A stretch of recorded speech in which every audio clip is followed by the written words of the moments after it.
And we are live for a new episode of the Electrek Podcast. I am Fred Lambert, your host, and I'm joined by Seth Wincham, recovering from COVID this week. But how you doing, Seth? I'm great. All right. You see, it's all a hoax. Just kidding. it, Now we're in trouble. the episode gets delisted. No, I'm just kidding, of course. But yeah, be careful out there. The COVID is still going around. And this week, we are going to discuss a bunch of Tesla news as we usually do. Then we have the big news of the week in the EV community, which was the reform to the EV federal tax credit that's coming up. It's not a done deal, but it is by far the closest we've been in the last, what? I mean, it's been 2 years now that they've been negotiating this. Yeah, Basically, just when Biden won, since then, we were like, all right, we're going to finally get an EV reform. And it's been 2 years now. And nothing yet, but this is as close as it gets. Then we kind of teased it last week that Seth got to try the EQXX, and now he released his first ride review on the Electrek, and we can discuss a little bit of that. But let's jump into the news right away. Also, if you do like the show, please give us a thumbs up and a like. That helps the show a lot. And I try to say it at the beginning now instead at the end of the show. I've been told that's better for the algorithm. Loves it. And also, if you're listening on your audio only app, your podcast app, please give us a 5-star review. That helps the show a lot. And lately, we've been attacked with like 1-star reviews by a bunch of people that it's not even related to the show. They just don't like our coverage in general or something, for reason that might be financial. We don't know. All right, let's jump into the first Tesla news of the week. This is kind of cool little update to the Supercharger network. That a first application of it, but that might expand. We saw that thanks to the people at Out of Spec YouTube channel, Out of Spec. They went and visited this supercharger in Germany, where Tesla partnered with a company called BK World. We deploy these. They call it these cube lounges, okay, because it's not really a cube, it's more of a rectangle, but it's two of those put together, and it's basically a fully automated lounge. So for the most part, when Tesla deploys a supercharger, they try to find a location around amenities that include food, coffee, restrooms, primarily restrooms, and those often consist of like fast food restaurants and things like that, which, I mean, it's not bad that they in uh, in a quick road trip or something like that. That's often what people gravitate towards. But there's also a situation where you can there's no any of those amenities, so Tesla has to deploy their own, or there's just a property location that makes more sense regarding the trajectory around a route that's popular for road trips, a popular route between like large city centers and things like that. And there's no amenities near.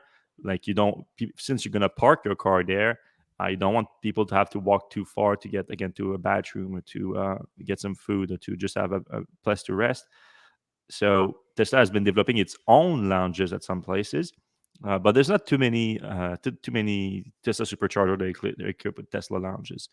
But this might be one of the first one that could be replicated somewhat easily, because it's a deployable lounge that BK Worlds has. They are equipped with to enter. You have to have an app. You scan a QR code. You have the BK World app. It gives you access inside the lounge. In the lounge, you have one of those giant like automated vending machine, with DC is equipped with healthier choices in terms of food and beverages. You have also an automated coffee machine. You even have a 4-minute automated pizza oven That's weird. outside. So I don't know how the quality of that is, but I mean, it's an option at least. You get a full pizza literally out of it, like, in 4 minutes. And of course, the bathrooms. I don't know how automated are the bathrooms, though. I mean, I assume that someone has to come and clean them, and that's often one of the biggest problem with those Tesla location, like the supercharger station clean. And to be fair, Tesla owners have to take a responsibility on that too. I mean, I've seen some supercharger station that just look disgusting. You even have a little video game station in there with a Nintendo Switch for the kids, big and small. And you see here a better look at the area where you can have like your electrical outlets, where you can just get some work done before leaving. And And yeah, this is the very first one in NC, Germany. I forgot to look up where it is in Germany, but NC, if you know it. But they plan to open 300 more of them across Europe. In the press release, BK wasn't exactly clear if those 300 locations are going to be Tesla location, but uh, I would assume that some of them will be for other charging network, because of course you have Ionity in Europe and a bunch of other networks. But the whole idea of it is like these are easily deployable, easily movable. If for some reason you don't want them there anymore, and it's basically an asset that you deploy. You can deploy at your charging station and turn them into more of like a convenience kind of convenience store slash gas station, but for electric vehicles. That's interesting that they're removable. Like it's almost like a big porta potty. Like you can just like the truck can come with a new one and remove the old one. Like I don't know how what kind of plumbing these things have with the bathrooms. Yeah, I was thinking the same thing in terms of the bathrooms. Like, unless it is kind of a porta potty bad toilet, like you have to have some kind of plumbing situation. Uh, in this case, it looks like it's on a full concrete slab and everything. So I don't know how movable this one is, but I think this is kind of a proof of concept. I would assume that the product is going to get refined over the next few years. Also, air condition, I forgot to mention, which is a big deal in a lot of places. Yeah. So yeah, this is a cool new thing that we might see in more supercharger station and other charging station in the future. I don't know. I'm kind of torn on that because I kind of feel Mm. like Tesla could be at a lot more, rest stops with food and I mean, obviously this is food, but like there's plenty of places already built that Tesla superchargers could be at, and it's actually, frankly, like I don't get it at all. Why, Well, these guys? for remote location, it makes a ton of sense. For Yeah, like, remote, yeah, but like in Germany, there's not that many remote locations. yeah, Like we're talking like the top of Norway, or somewhere in Canada, or the middle of the west of the U.S. But like usually there's like a McDonald's at least or something. yeah. But you know what? Like, if they take care of that thing, I might prefer that over like I just drove down from Montreal all the way to now I'm in New Orleans. Okay, Hmm. and for the most part, like supercharger, awesome. Like I posted on Twitter about it. Like it was extremely satisfied with the supercharger experience on this long road trip. But there was a few of those places, like so in Macomb, Mississippi. I stopped. The When I stop, there's not only like two things I want to do. Like I want to do on the three things. I want to do on the I want to go to the bathroom. I want to get like maybe a bite to eat and to drink, and I want to charge my laptop or something because I'm working on the road, whatever. At the supercharger, there was just one option. It was a Burger King, which I don't really want to eat at Burger King. No offense, Right. it's not my kind of thing. Um, Fair. they didn't have any charging outlets at their tables and no Wi-Fi. So what am I supposed to do? So it's a place like that. This is a downtown of a I don't know, become like a large town or even a small city, like a kind of place. So this is not a good situation. Another place in Jackson, Tennessee, stop the supercharger is the closest thing to it is a Waffle House. Uh, like, okay, Waffle House, great selection of food, whatever. Like depending on what you want. I The feel like toilet, half the 9 to 5 staff is huge Waffle House fans. and but yeah, it was my first time in a Waffle House. The food looked pretty good, but I wasn't hungry at that time. But the toilets, not on par with my hygiene's standard. Let's just put it at that. Were there any bushes behind the superchargers? It was actually it was it was at the parking lot of like a train museum. It was a kind of busy parking lot. Okay. I'm not looking to get a public indecency charge set. Right. Right. Not in the U.S. Not in the US, right? I don't want to be prevented entry, and they literally have to tell you, "Did you urinate it in front of people?" Yep. Yeah, you're not getting. So yeah, there is a situation where like it might make like I would choose that over those situations. Like if I want to just sit down, get a place to work, and charge my laptop, because a lot of time I would just stay in the car. I would be perfectly fine just staying in my car, air conditioned, nice. I use my phone as a hotspot, pull out my laptop, and start working. But if I'm down on the battery, I want a place to charge, and also I want a place to go to the bathroom. So a lot of these places are just not great for that. Yeah, we have there's one stop on our way to Vermont that's we always have to stop at if, we didn't charge up all the way or we just want to be in Vermont with like a good charge. Hmm. And called a Stewart's, which is like a just a typical gas station with a convenience store inside. Hmm. During COVID, we didn't want to go inside, so we used there's like a forest out back. We used that as a bathroom. Um, just because we don't want to mask up and get COVID for the having to go to the bathroom, which the bathrooms are disgusting, as you mentioned. But also the food there is gross, and it's like, come on, guys, like you've got you know like theoretically fairly wealthy people coming in for half hour, 45 minutes, just like have some like decent food, like make a salad, like one salad, like don't have to have whatever. I don't know. It just was quite frustrating. They had like really old pizza and hot dogs and other gas station food. Like, why not put the charger at a place where there's food? Doesn't make Yeah, I sense. understand that if you have the option to put it in a better place, then sure, that would make sense. But in this case, look, I'm taking them to their words here. I haven't been, and I didn't see all the spec actually trying the food and things like that. But BK claims that what they do is actually like people get balk off at the fact that it's an automated vending machine, like it's gonna be terrible food. But they do say that they work with local vendors to have like great local food that's healthy and everything. So if they do that for real, then it might really be like a decent option. All right, that we talked about a bunch in the last few weeks because Tesla has been putting an emphasis on this, and I'm very happy to hear that they're doing that. And now they are really doubling down on it, and then that's the range estimates. So we've talked about that Tesla's range estimates are not always great, especially in colder weather.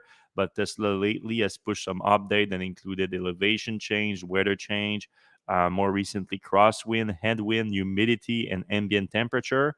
So all things that should greatly improve the range estimate. So that means when you enter your navigation and then it tells you, okay, yeah, you have 200 miles to drive.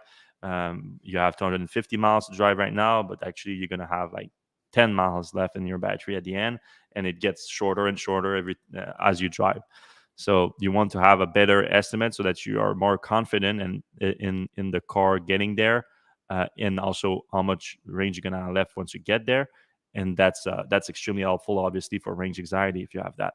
So Tesla hacker Green revealed that not in the release note, but sort of behind the scene on the 2022.20.7 update, Tesla is really going deep into the range prediction with adding now tire pressure, with which, by the way, can have a significant difference depending on how the more pressure you put in your tires and the tighter they are, uh, the more efficient your vehicle is going to be.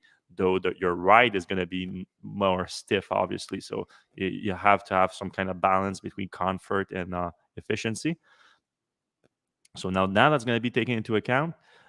Also, even energy loss from phone charging. So from having your charger running, they can take that into account from the 12-volt accessory. So if you're using a 12-volt accessory in their center console, they're going to take that into account. Air density, which I think was mentioned in the last one, though, to be fair. No, humidity was mentioned. There's a difference? Yeah, Uh, just if you're low, yeah, with the altitude. right? And then this one might be the biggest one, and I'm surprised that it wasn't before being taken into account. Battery heating and cooling. Yep. So that's probably a huge one, especially for cold weather. So that if like I thought for sure Tesla was already accounting for that. So like I'm kind of surprised here. But if that was really the case and Tesla is just now accounting for it, I think that's going to solve the bad range calculation in the winter, especially in a cold weather situation, because a lot of the energy's battery pack, instead of being used for propulsion, was used to keep the battery at the right temperature. So now, and similarly in a hot weather, though I've rarely seen a big difference in hot weather unless it's extremely hot. So yeah, all good stuff. All right. Tesla has a new product coming from the software team of Tesla Energy, the energy division of the automaker. Uh, they've been working on a lot of cool things on this front. Like Tesla is really applying its software expertise to managing energy assets. We talked about more famously, of course, the Auto Bidder product, but there's also the Tesla Power Up, which is their monitoring system for energy asset, and the Tesla OptiCaster, which is an intelligent software designed to maximize economic benefits of sustainability objective for distributed energy resources. So it all software to really optimize Tesla's energy assets, which are mainly like mega packs, power packs, and even the Tesla Powerwalls. Now there's a fourth one being added to the list. It's called the Tesla Virtual Machine Mode. And we learned about it because Neoen, which is the operator and owner of the Tesla Big Battery in South Australia, which was kind of the first large scale energy storage system with lithium ion batteries to provide grid services. And it came at a time where South Australia was having a massive energy problem, and the big battery really helped solve that. And also it served as kind of the blueprints for a bunch of other large scale energy storage projects that have been deployed since, including, for example, the giant one in Moss Landing that's going to be over 1 gigawatt hour. This one is a bit smaller, but at the time it was the largest. And Neoen has been kind of pioneering a lot of grid services with that Tesla big battery. And this time they're saying that they are deploying what they call grid scale inertia services. So the way that they are describing that is, uh, where did I put that? Okay, so they say that the service is enabled by Tesla's virtual machine mode. So Tesla described it as more wind and solar power replace fossil fuel generation, less mechanical inertia is available on the grid, removing a natural stability buffer in the case of a grid disturbance. Tesla's virtual machine mode is designed to address these stability challenges by virtually emulating mechanical inertia. Megapack's built-in inverters with virtual machine mode create grid forming dynamics that provide grid strength, respond to added and rejected load to maintain quality voltage at the point of interconnection. And then they say that, like Neoen said, that the Tesla Big Battery is actually called the Ornsdale Power Reserve, and that um, system can provide up to 3,000 megawatt seconds of inertia by using the new virtual machine mode. So it's one more grid service to add to the list, thanks to virtual machine mode. All right, last one about Tesla before we move on to other EV news for the week. Tesla announced that they are launching a new shareholder platform this week. They are calling it the Tesla Shareholder Platform. Very imaginative name. And yeah, it's basically to manage their extremely large shareholder base. Tesla is one of the most popular holdings for retail investors, and with the rise of apps like Robinhood, like there's millions and millions of people now that own Tesla shares, literally. And Tesla wants to have a place for them to go and to participate into the Tesla shareholding experience, which generally mostly involves voting your shares. And there's not that much you can do with the shares. You can buy them, you can sell them, you can vote on them. That's about it.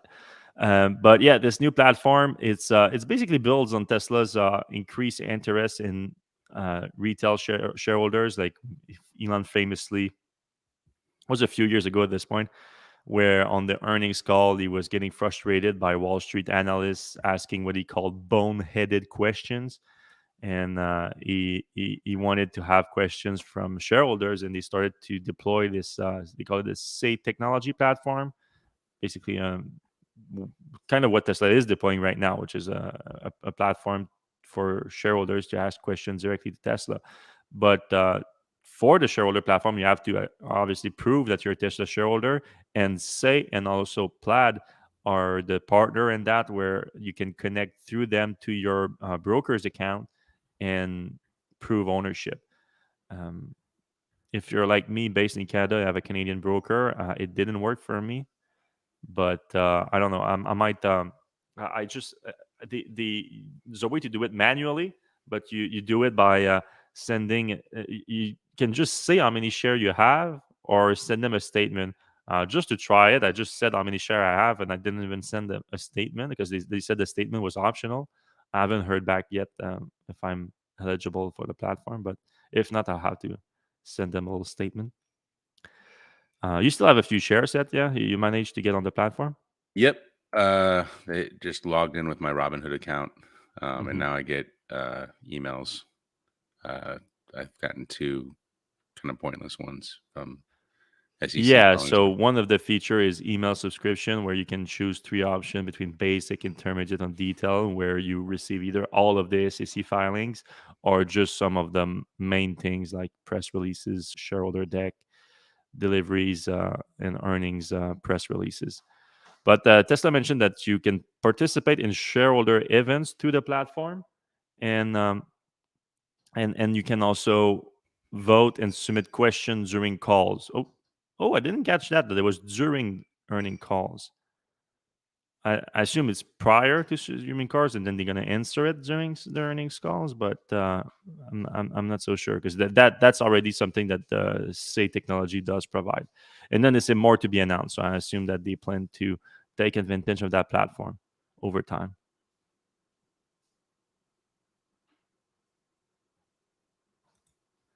All right, we're gonna jump into the non Tesla stuff in a second. But if you guys have any question for us to answer, you can put them in the comment section right now. We're gonna get to them in a few minutes. If you can put question in all cap beforehand, that help us find them and go past all the conversation that are in the comment section right now and go straight to the questions. Also, you can just put us like a little subjects you want us to discuss because it looks like we're gonna have some time today. But yeah, the biggest news of the week, obviously, the inflation, how do they call it? Inflation Reduction Act of 2022, which it's kind of the new Build Back Better thing. It's the alternative to it. yeah, Well, but I mean, it really has very little to do with inflation. Like, yeah, I mean, it's the US here. You guys like to put the name sometime in there, just like to make it. Oh, well, it's gonna be easier to pass if the name is good, but like the well, actual bill it's is true. like the bill is like thick as a Bible, but like oh, just the name is gonna do it. But yeah, I mean, this is something again, like we said at the opening of the show. It's clickbait. The title is Yeah, clickbait. basically, it's clickbait on an actual legislation. Yeah, we said they've been working on this for 2 years, but there's been some people that have been preventing it from happening because, as you may or may not know, in the U.S. Senate right now, the Democrats have isn't it not even a majority, right? It's 50-50, right? They have 50, and then the tiebreaker is the vice president, So, who's so also a yeah, Democrat. and the vice president is obviously Democrat, so they technically have the majority, but literally by one vote. So they need every single Democrats to vote for it. And there have been some outliers, but main one being Joe Manchin from Yep, Virginia or West Virginia, West Virginia. West Virginia, and he's notoriously a little bit more conservative than the rest of the party, and has been uh, kind of using the fact that he only has one. There's only one vote to make the difference to pressure the party to change a lot of things in that bill. And one, I mean, there's a lot in that bill. Like I think it's over $1 trillion. So there's a lot of things. We're not gonna get into most of those things. We're gonna focus on what's important for our community, which is the electric vehicles. And the main thing that we want to talk about is, of course, the EV tax credit reform that the EV community has been asking for years, and that was supposed to be in the Build Back Better legislation. And now we weren't sure was going to make it in the new one because Mention hasn't been a big fan of it. Though he did have some good points. The main one being that the union thing, the $4,500 for a union. That's not really the goal of the credit. It's to encourage EV sell. It's not really to encourage like union sales, the sales of the vehicle built by unions. Right. So he got that out, but he wasn't clear if he wanted the whole thing out. Either way, he's has apparently agreed to this one here, to this version of it, which let's dive in. So the main thing, obviously, the removal of the cap of 200,000 EV delivered by automakers and then a phase out period. So GM and Tesla has famously reached that. So now GM and Tesla would be eligible again, or at least I should say Tesla and GM EV buyers would be eligible again to get the tax credit. Now, speaking of, The second biggest thing on that is that it's not just a tax credit anymore. It can be applied at the purchase at the dealer. Big, Um, big part. yeah, big part. So you don't have, it's not about your tax at the end of the year. On your actual bill for the electric car, it's going to be removed right there. So that's huge. Make it a lot more simple, a lot more effective, a lot wider impact. Now, there's a bunch of other things. There's a new price limit. That was a controversial thing before. Like the U.S. was one of the rare countries to have EV incentive at the federal level and not have a price limit on it. So you could buy a $300,000 EV and get a $7,500 from the government for it on your taxes. Makes no sense. Like if you can buy a supercar that's EV, like if you buy a Tesla Roadster, if you buy a Rimac for a Navara for like was it $2 million now the Navara? 2 million euros, yeah, which is Yeah, dollars now. you get 7,500 back from the government. Like, who cares if you're gonna buy a Navara? You're gonna be able to afford it, whether you get the $7,500 or not. Um, so now they applied a price limit on the cars on and the trucks, and that's a tricky thing because you want to find a kind of a good balance with it. And then here's the thing: what you could do too. Before that, there was I think there was no limit of earnings for person to apply for it, Right. and now there is. So you could have done one or the other that could have helped too. You could put like, okay, let's just not give that to the rich who can afford an EV anyway, or you can go, no, we're gonna give it to everyone, so that everyone get incentivized to buy an electric vehicle because it could make sense. If the actual goal of the incentive is to incentivize people to buy an EV over a gasoline car, a person might still decide to buy a gasoline car, but maybe that even if they are rich, and so a lot of times, spoiler alert, people that get rich, they don't get rich by spending a lot of their money. They get rich because they're stingy on their money. So maybe they're gonna be incentivized to like go, oh, well, I'm gonna go with an EV because I get a 7,500, and then instead put a cap on the price of the EV, so it's not like $100,000 like sports car that you can get it on. The rich person has to buy just a nice family sedan that they can get the money on. But now this legislation went both ways, which is interesting. They went with uh, the electric sedans cannot be priced at more than $5,500, $55,000. Sorry, $55,000 if it's more than that. So sedans that would include like the Model 3, the Bolt EV, the Model S, obviously. What is it that you want to have right now? Is the i4 Yeah, I BMW get the i4? BMW i4. Yep. So that's not will not be eligible because of that. Because what's the starting price of the i4? It's like, I want to say 65,000. yeah, something like that. Then you have SUVs and trucks, includes pickup trucks. This one goes up to $80,000. So this is interesting. A lot of things are going to be eligible for that.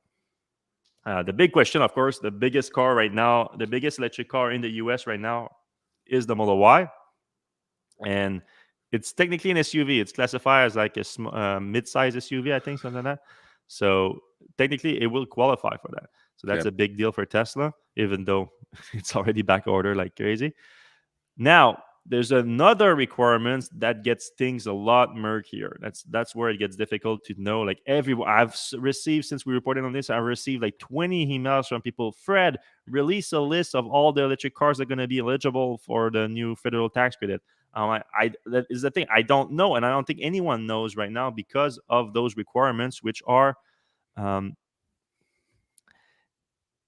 to have for the vehicle to have at least 40% of its battery critical minerals from the United States or countries with free trade agreements with the United States.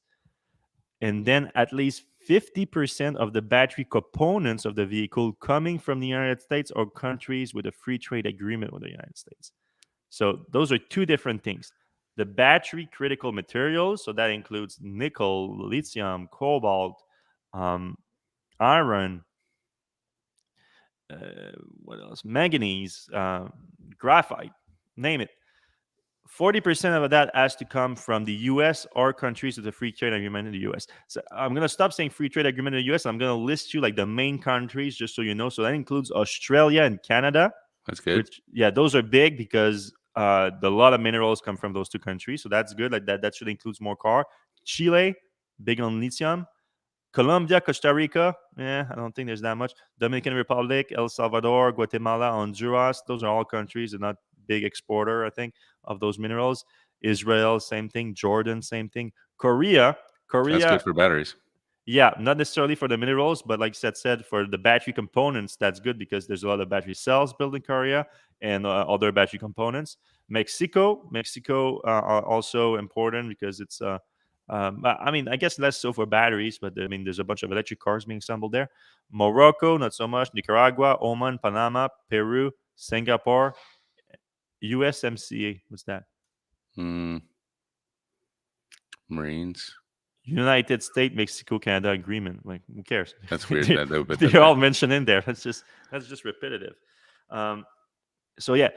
Then another thing I had in that, it's 40% requirements in minerals increased to 50% in 2024, 60% in 2025, 70% in 2026, and 80% in 2027. The 50% for battery components increased to the same thing, but a year faster: 60 in 2024, 70 in 2026, 80 in 27, 90%, 100% by 2029. So now here's the thing. This is my big conspiracy theory. That's not actually a theory because it's basically confirmed. GM and Ford had a big end in making this. Big end. Oh, okay. No, sorry. Another requirement too that I didn't mention is the car needs to have been assembled in North America. And if some people don't know, North America includes Canada, US, and Mexico. Big change. So all those changes, and Ford and GM had to have a big hand in that because they're the two main one that want Mexico to be included in that because they both have large factories in Mexico where they're going to produce electric vehicles.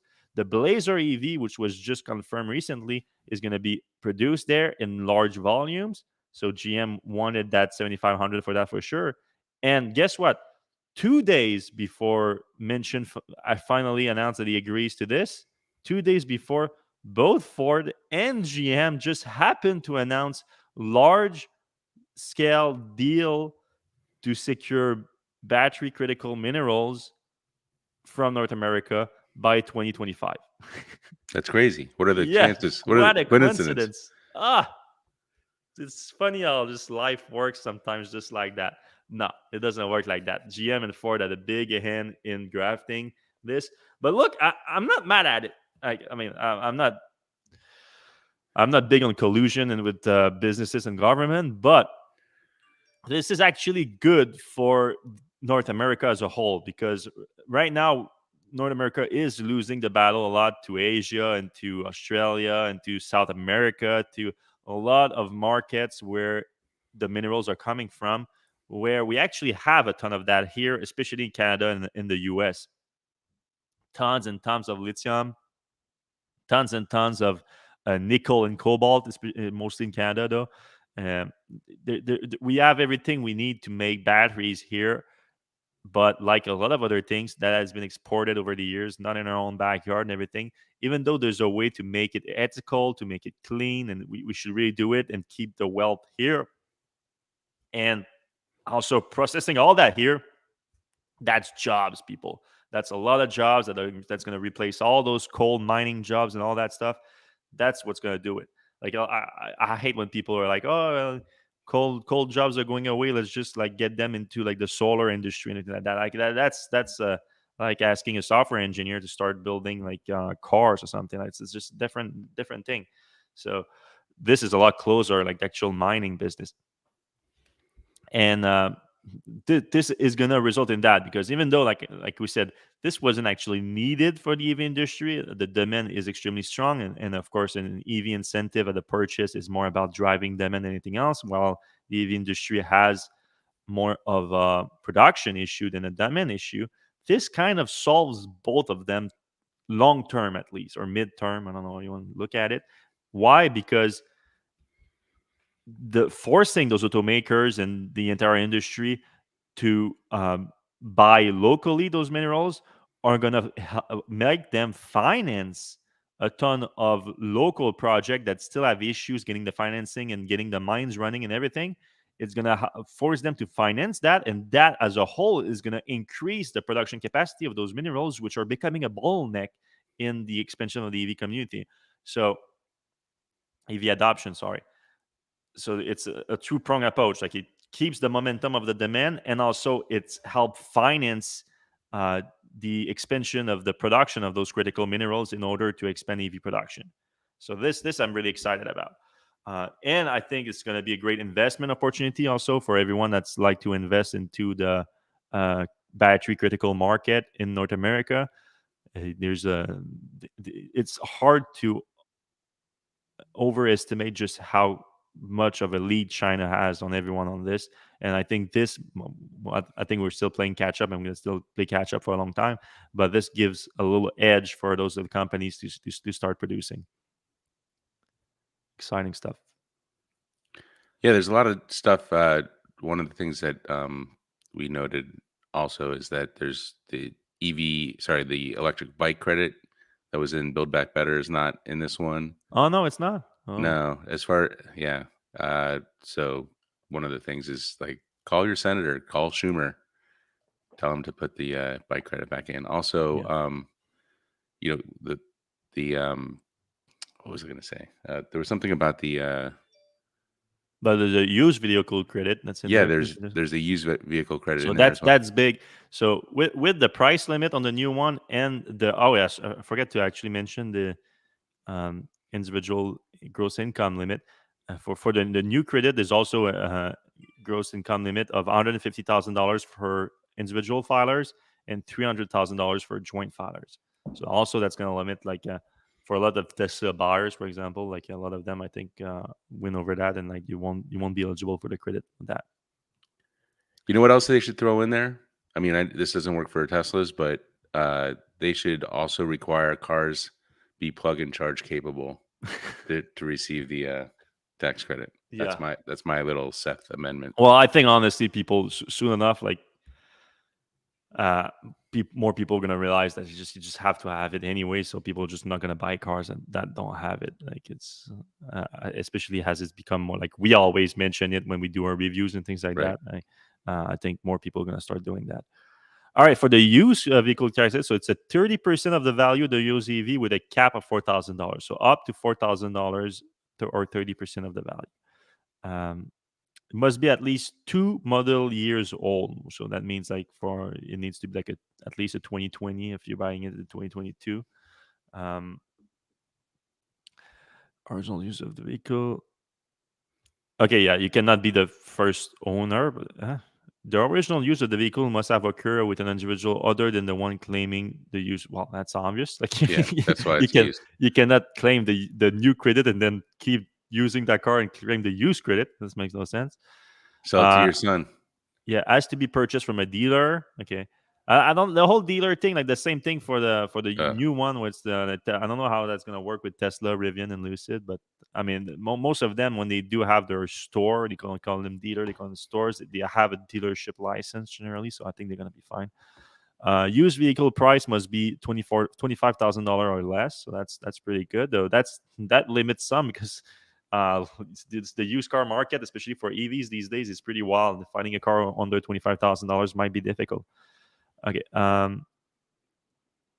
A used vehicle only qualify to the tax credit for a used car once in a lifetime. So okay, that makes sense. You're not gonna keep just reselling it all the time and make money. Okay, an individual, like no businesses can qualify for that. Yeah, businesses can qualify for the other one, like for leases and things like that. Purchaser, okay, one every 3 years. So that's fair for an individual. And then there's a cap on the gross income for that too: $75,000 for an individual and $150,000 for joint returns. yeah. So yeah, I mean that's good here because that's gonna accelerate access to EVs for lower income people. Because like we said, I mean it's not to be honest, like it sounds harsh when I say that, but like you don't need that to accelerate EV adoption. The EV adoption, like accelerating that, is all about new car market. You want to stop producing gasoline car. You want to produce electric vehicles, and that's how you replace a fleet. The used car market take cares of itself, like normally. But if you want to, this this is more like of an incentive for smart people that don't have necessarily the means to buy a new electric car. Because if you're smart and you qualify for that, and you're like, all right, I want to reduce my whether it's my carbon footprint, or I want to reduce my gas bill and save money. Well, let me find a less than $25,000 used electric car, apply this $4,000 bill, and guess what? You're gonna save a ton of money these days.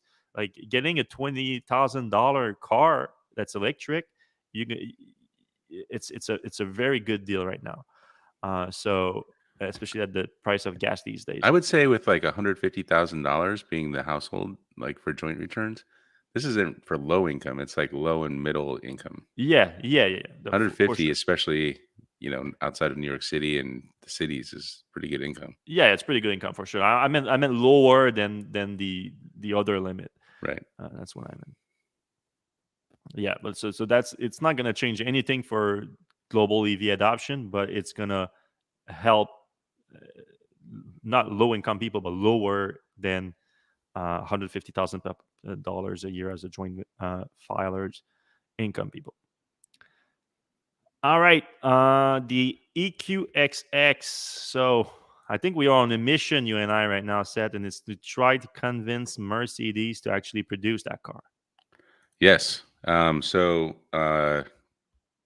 We got to, so I flew out to Germany, probably where I got COVID. But on Mercedes dime, and obviously I went to Eurobike the week before. But they have this crazy test track in outside of Stuttgart, about an hour and a half outside of Stuttgart, and they flew us to a really nice hotel, um, quite close to it, and they kind of they had us set for three different things: the Drive Pilot demo, which is their autonomy software, which is Which we getting talked on quite, the podcast last week, if you missed yeah, it's that. getting quite good. Um, the EQX, they let us test drive it, and they had us like hypermiling, so it was like a big contest. And hold on a second, I got something really exciting to show everybody about that. Remove the thing for a second so they can see Oh yeah, the shared screen, because oh there's yeah. no way people can see right now. You think it's just too small. I'm trying to find the StreamYard on. There we go. All right. Here we go. All right. I got the participant certificate for driving the Vision EQXX. So that's a participant trophy, participation So, trophy. as somewhat is the person that got the highest No, I didn't. efficiency. No, and it was kind of BS because I was like, all right, I'm going to hypermile. I know how to do this. I've been driving, Mm. Teslas and Bolts for years. Is going to be easy. And then like on the test track, like a bunch of prototypes like stopped in front of me. So I had to use the real brakes a couple of times. And I was like, all right, I need to go again. And they're like, no, you can only go once. So I wound up in the middle of the pack, which is fine. But so But did the person that actually win get a different trophy than the participation trophy? I don't even know. I don't know. I stopped caring. But As soon as you lost, you're like, as soon as I lost, I I was like, don't care anymore. I'm going home. I'm going back to my room. So the EQX is an amazing vehicle. Like it's a lot like the solar the Lightyear. So it's like super efficient, very thin tires. It's got very low to the ground. But inside it's Yeah, very sorry. Said put the screen back. I'm oh gonna yeah, show them some pictures because it is sexy. It's like a sexy version of the Lightyear, in my opinion. for sure, But yeah. And it's weird because there's a lot of stuff that you would think that Mercedes would just use on normal cars, like for instance, the wheels are super aerodynamic, but like you look at the EQB that they were showing off, and it had like these super not efficient wheels. And one of the problems with the EQB, which we'll talk about a bit, is that it doesn't get that much range. And they were saying, well, these wheels compared to normal ones will add 30 miles of range. And I'm like, put those things on your other cars, or at least offer it as an option. because one of the problems with the EQB is like the range is kind of bad. So hopefully Mercedes learns a lot from this vehicle. I think that's the idea, is like, hey, let's get all of our engineers involved. Let's take every little piece of this car and try to make it super efficient. So drag is 0.17. I don't even think I've heard of a car that you know, street legal car that can do it. That Volkswagen that we're looking at was the 0.19. 0.19, which is like, you look at the rear, there's not even rear tires on that thing. Yeah. Well, So they are covered. yeah, they're covered, but it's like they didn't even have to do that. So they did a lot of interesting tricks. The one that's pretty common is that there's air intake from the front that creates like a air curtain around the front wheels. And that's kind of like the big trick that a lot of car makers are using now, like Tesla, BMW, everybody. The other thing is like it has air intakes in the front that come out over the hood, but if it needs to cool the motors or cool the cabin or whatever, then it can send the air in different ways. So yeah, altogether, they showed us here. We're looking at they showed us the older cars from like 1938 that Mercedes really spent a lot of time on aero with. And there is some similarities there. I mean, obviously, there's 80 years of difference, but from 38, which, that was a weird era for Mercedes, but they did make a very aerodynamic That's car. a politically correct way to mention it. Yeah. So, yeah. And what else do they do? So the tires are super thin. They have a solar panel on top. So it's a 600-watt solar panel. And like it would actually figure out which direction the sun was in and if how much energy you were getting. Unfortunately, the solar panel wasn't tied to the direct batteries, so the big high voltage batteries. And the batteries are 920 volts. So that means thinner wires and quicker charging and stuff. But the solar panels would only charge the 12-volt system, which is the lights and the computers and all that stuff, which absolutely does help range, but doesn't directly put electricity into the wheels. The back is pretty crazy here. Yeah, the back apparently took a while to figure out, like especially the bottom part. And I was like, is that something that you could build into a normal car and then like have it like come out when you're like driving on the highway? They're like, yep, we're already looking at doing stuff like that. Cool. So it's cool that they're taking the technology learnings from this thing and putting it into their other cars. But even like that, it still looks awesome. Like look at that. It is a good looking car. I agree. I think a lot of people do that. They really kind of hit it out of the park on this. And they were hoping to go 1,000 kilometers in one charge with a 100 kilowatt hour battery, and they ended up going 1,200 miles. So they went over what they were hoping to do by 200 kilometers. Pretty big deal. Because I know that if this was to hit the market, it would be a super luxury vehicle. It wouldn't be a cheap car, and it wouldn't necessarily have the same spec that you would expect from a Benz in the same price point. But I think there's gonna be a market that's gonna create itself for like people that goes for, again, it's still gonna be a luxury vehicle, but it goes for super efficiency. Like that's what I want. I want super efficiency, even before range itself. Like this has super great range too, so a lot of people would buy it just for that. But some people, I think, as well, it's like I just want the most efficient car out there that still looks like a cool car, that doesn't look Right. like a weird mobile. Aptera. Well, Aptera is not even a car, really. Right. Even though I love them, they're great. But So here's the thing. It looks like a really luxurious car.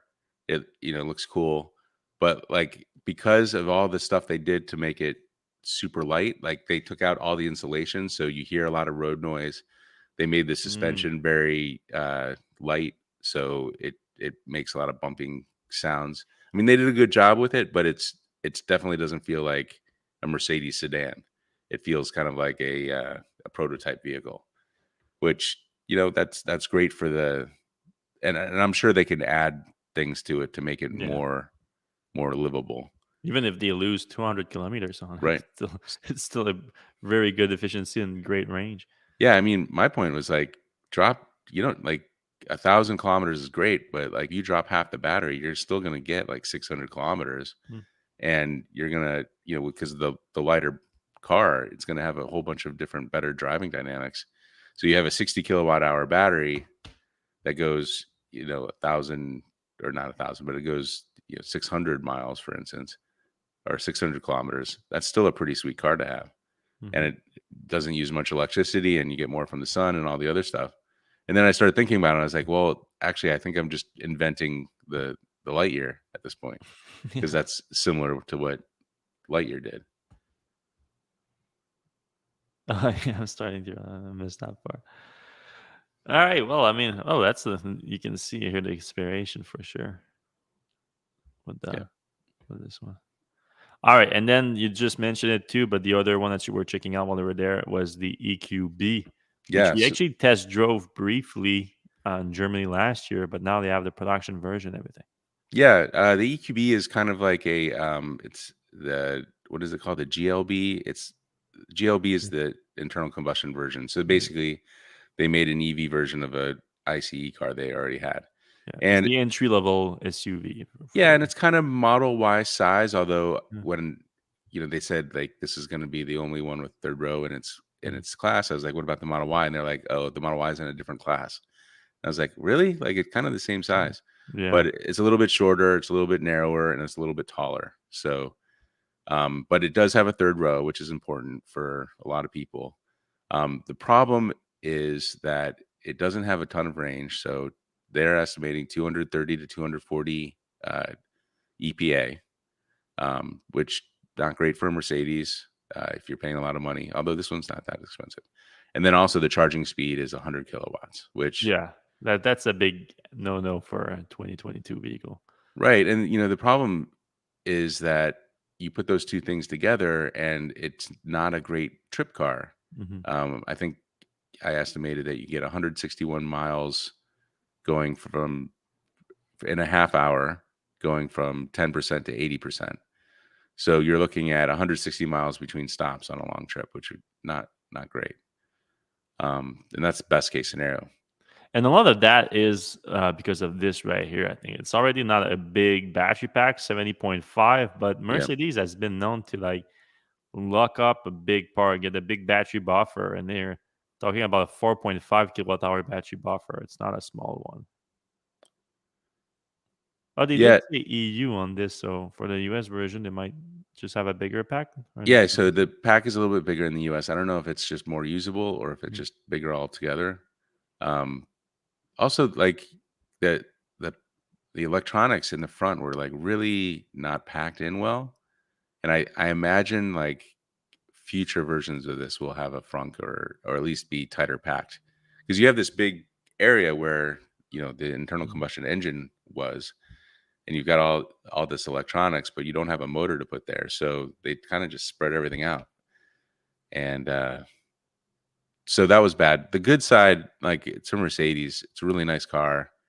Inside, it had, you know, a really, CarPlay didn't work terribly well, but it has like a really good navigation system built in. It's got like super comfortable seats. It drives really tightly, like there's no uh, pings, and you hit a bump and it's not the end of the world. So I mean, it's a Mercedes, so it's going to drive pretty well, and it does. But they clearly could have gone a little bit bigger on the battery pack and motors, I think. Do we have any picture in there of the third row? No, they actually didn't provide any. If you scroll Mm. down a little bit, I found some on their, like, on the website in the back. That's the That's the second second row. row. Um, there's there's a third row Uh, here, and it's yeah, really but they cheated. They put the second row down. right. Yeah, I don't know what that guy's doing right there. Like, That guy has the both of the seats on the right side are down, and he's right, through the door. yeah. He's And cheating a little. that video above has a little bit of the third row in the back, toward like 2/3 of the way through.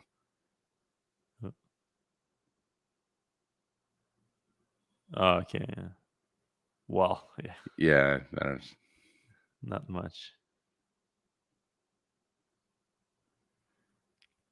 I mean, there's the GLB with a third row. It's the same Mhm. car basically, so you guys can, if you guys are researching it. But I mean, that was the big thing. Like the Tesla Model Y and this car are basically the only options out there for EVs, and obviously the Model X as well, but reasonably priced, third row option SUV EVs. And I have friends, they have 2 or 3 kids, and they're like, "Oh, we need a third row. Can't get an EV. Sorry." And it's frustrating to me because we have 2 kids and we're doing fine. But um, now they have a third row option, and you'll probably use it 2 or 3 times a year. But um, Mercedes did say you have to be 5'4" or under to fit in the third row. So basically, a child or A child or a very very small, small adult. very small. All right. ID4 doesn't have a third row, but it's a nice little SUV. And now you can get a US produced one, or at least, well, they started production in the US. Sometimes Volkswagen's a little bit weird about. I don't know. They say built and sold in the US, so they started delivering it. I don't think they have yet, but they plan to. Well, I've heard that like production had already started, so this is like the official announcement of it this week. Well, you'd Uh, also know Volkswagen likes to make a ton of cars and then put them in a parking lot for a while yeah, and then update the software. yeah.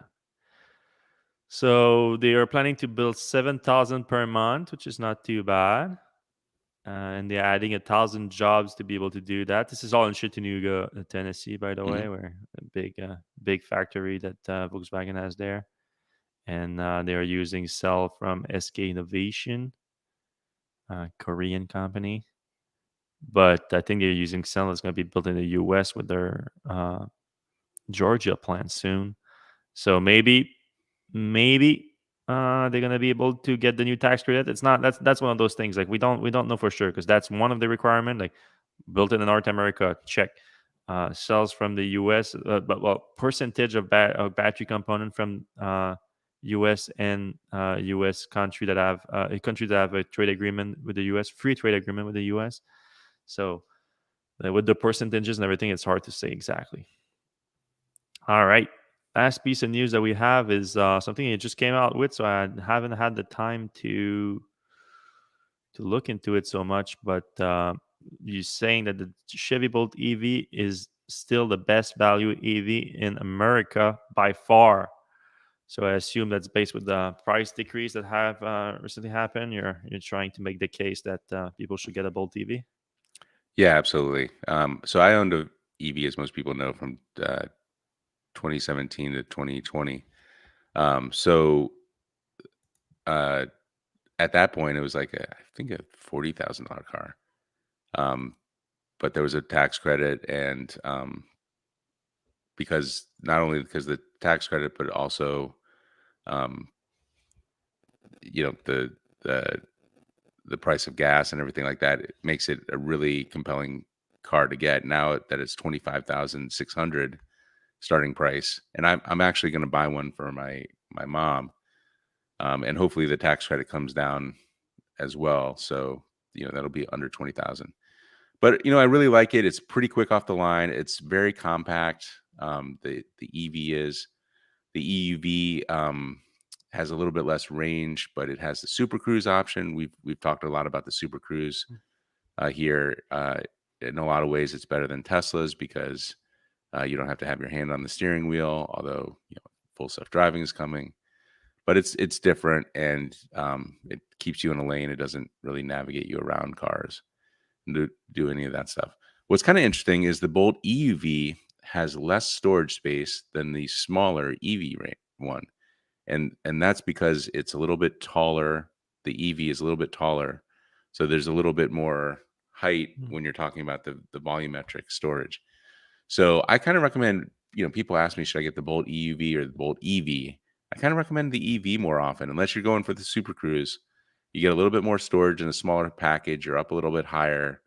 I think it's a little bit better of a drive. Um, you don't get quite as much leg room in the back seats if that's a concern. But overall, 25,600. It's a pretty compelling offer. I mean, what else is in that area. You have the Leaf, which is like a 226-mile range. It's Chattanooga charger. It's not even. It's like slower than that. You got the Kia Niro and the Hyundai. What's the Hyundai Kona? Kona Uh, EV. yeah, they're like $35,000. I don't know if they still have the tax credit, but they're not quite as quick off the line. They're just not as exciting. I think the Bolt's a little bit more cool of a car. I know I'm very alone in my liking the Bolt EV, but or the looks of the Yeah, the EV, but design, you mean? Yeah. yeah, but I mean, I'm not completely against the design of it, but I mean, I with the price decrease, I'm on board completely. I used to be less on board when it was like a 35 for like $40,000 car. My point was always like this, especially inside. When I was right, inside the car, I'm like, this is not a $40,000 car. There's no way. Like Tesla gets away with that, like because the minimalist design, everything still looks good. Like it's even though it doesn't necessarily look luxurious like you would in like a $40,000 BMW, for example. But the Bolt EV just never had that. At $25,000, especially these days, like I posted earlier this week that the average new car sale in the US right now is $48,000. So at $25,000, you're getting a cheap car here. That's what you're getting, and it just happened to have like a great electric powertrain when it doesn't catch on fire. right, I just got you right there. yeah. It goes right. No, when it doesn't catch on fire, it's like the best you can get. Now, obviously, I'm kidding. It doesn't anymore. GM has replaced the batteries after we twisted their arms for a year, but they finally did the right thing. But yeah, so now I wouldn't be concerned right now about that. But still, uh, you get a 60 kilowatt hour battery pack inside a car that costs $25,000. It's very They've good. actually improved like the interior. It's still plastic, but it's like better materials. It's a little bit darker. It's got a better, bigger screen. It has wireless CarPlay now, which is nice. You can just leave your phone in your pocket, or you can charge Yeah, it wirelessly. So they've done I- little things that are improvements. A big improvement would have been like faster charging or um, all-wheel drive. And they didn't even have to put on like a powerful rear motor. They could have put on a 50 horsepower motor in the back, and it would have been a benefit. So quite frustrating that GM hasn't really done a lot. Some of the little things, but they have made upgrades to the Bolt. So what are you filming with on that? The camera's pretty good. it's just a wide angle on the iPhone. All right, Yeah. pretty good, pretty good. All right, we'll jump into the comment section now that we made our Bolt EV sales pitch. Yep. All right. Question: if the bill passes, how does the payment happen in a typical dealership? Okay. Model. Buyer. This is obviously not a fan of dealers. Buyer obviously pays 7,500 less. Does the dealership get the money from the feds, or does the manufacturer get it? I mean, good question. I don't know exactly. Well, good question. Phrase obviously in a very angry way, but like not all dealerships are bad in my opinion. Like it's not optimal model, but there are some plenty of dealerships that are correct and are acting okay. I mean, it doesn't really matter who's getting uh, I mean, I don't think it changes anything. Like yeah. Yeah. So I think it just goes to the dealership, and Mhm. they take it off the price of the car. All right. Dan Oberst. I can understand Congress wanting to allow hybrid vehicles in the tax credit. That's actually what I wanted to bring up. Some people need more range than current BEVs provide, but 7 kilowatt hour batteries are way too small to really help the environment. Oh, So I yeah, thought it was 15. I think it's 7. I saw somewhere else it was 7. I didn't Oh, read the actual bill though. But either way, PHEVs are kind of. It seems like they're giving it way too much credit. And I initially mm, saw like, oh, GM probably wrote that. GM doesn't make any more yeah. plug-in hybrids, and Ford has like the Maverick, It's but more they like it would be Toyota or something. right. But for some reason, I read 15. Yeah, even then, like, Yeah, even then, but 15 would be a lot better than 7. There's no doubt right, about it. seven's like a It would motorcycle. remove a lot of those very like weak PHEV out there. Um, Yeah, but yeah, I mean, I agree with the sentiment that Dan is talking about here. But long term, I think it's obvious that we are moving to all electric, and I think for long range, like a lot of EVs have plenty of range, and with fast charging, it's really not a problem. yeah. All right, Tyler Donahoe. Anyone who has worked at a highway truck stop knows this place will get absolutely disgusting without very regular cleaning. People are too selfish to do it themselves. Yeah, I think we assume that it's going to be regular cleaning. yeah, and I wonder, like, if maybe Tesla. Yeah, normally I kind of want to say that Tesla owners are going to be a little bit better about No, cleanliness, but no, no, I've seen no. some pretty nasty Oh supercharger yeah, I've seen terrible like, superchargers. trash cans with like Uh, stuff flowing out. Yeah, bummer. Uh, doesn't have to be that way, but mm. all right. Greg Reese, make an electric bike that has a battery that recharges when you pedal. Okay, that's for tomorrow's podcast. Stay tuned for that. But is it that like that's you don't recharge the bike, but like a pedal assist? That's what basically the content you you use both your human power and your Yeah, I guess the like battery. it's regenning down a hill or Oh something. well, well some I mean my run has a region. All right. Dan's back. I welcome putting superchargers at convenience stores and fast food, but I feel for places like sit down restaurants and hotels where people are charging will only use the bathroom without spending any money. Uh, no, I think people will spend money. Yeah, I mean, I stopped at one on this road trip that was like I think a Applebee's, I want to say, Hmm. which is a sit down restaurant, but like the service is pretty fast and everything. So we managed to eat some like pretty decent food in like 35, 40 minutes, and then the car was full and we were back on the road. Like it was pretty good Yeah. experience. All Yep. I'm a fan of Applebee's as well. Question: are the Opel Ampera E and the Chevy Bolt EV the same car under a different brand? If so, would you also recommend that car for Europe?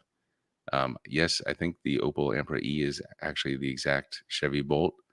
When GM owned Opel, they sent over some bolts to Europe, which I think was a great idea. Unfortunately, they couldn't make enough bolts at the yeah, time. So they don't sell that anymore, right?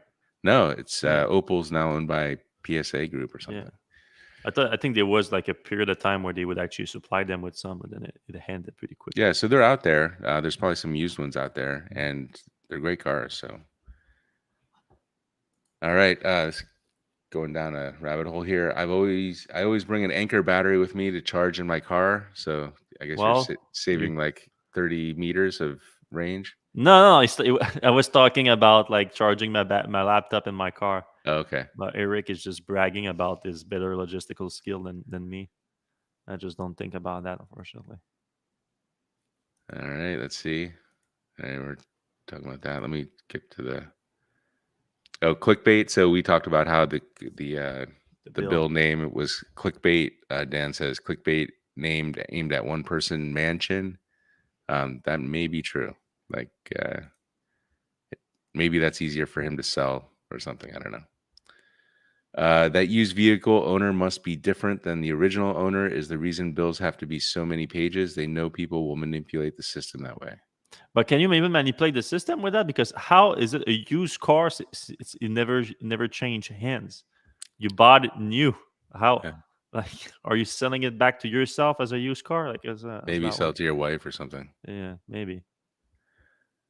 All right. Trophy. Everyone is a winner. Yep, that's right. Uh, all right. Ryan Lautenberg, question: your thoughts? Tesla started selling autopilot features that are available now for $6,000 because they won't have to pay for future FSD hardware upgrades since customers not buying FSD. Thoughts on that? Oof, I don't know that's the actual top process behind that because technically, if the customer wants to upgrade to FSD later on, they just based on their own language would have to comply with that and upgrade. I think the reason for he's talking about the relaunch of enhanced autopilot here for $6,000 which basically include all of the FSD features except for the city driving. They I think that's just because the FSD take rate is abysmal right now, and they want to make some money. Like this is free money for Tesla. Like if someone right now has just a standard autopilot and upgrades to either FSD um, or enhanced autopilot, it's like it's $6,000 in their pocket or $12,000 in their pocket. So Yeah. All right. Final question. I read that initially GM lost about 9,000 on every Bolt. Is that still the case? I don't think so. I think Mary Barra said that they were not going to be losing money on the Bolts, although with the price this low, I don't know if that can be possibly true. What do you yeah, think? maybe not with the new price decrease, but I remember that news came out probably in 2018 or something like that. I think the financials of it improved over the last few years, but I would be surprised if they're making any money or not, like more than a few thousand at $25,000 starting price. All right. That's it. All right. Well, the show went a lot longer than I thought it would. After like 100 and we're in a minute, an hour and 10. All right, that's great. If you did like the show, please give us a like. Please give us a thumbs up. Please give us whatever it's on your app that you're watching right now. It helps the algorithm. It helps the show. It's free to do. Takes a second. If you are listening only on your podcast app, if you just take a second after you're done with the show and go give us a 5-star review, that helps the show tremendously. We appreciate it every time. And we're gonna see you same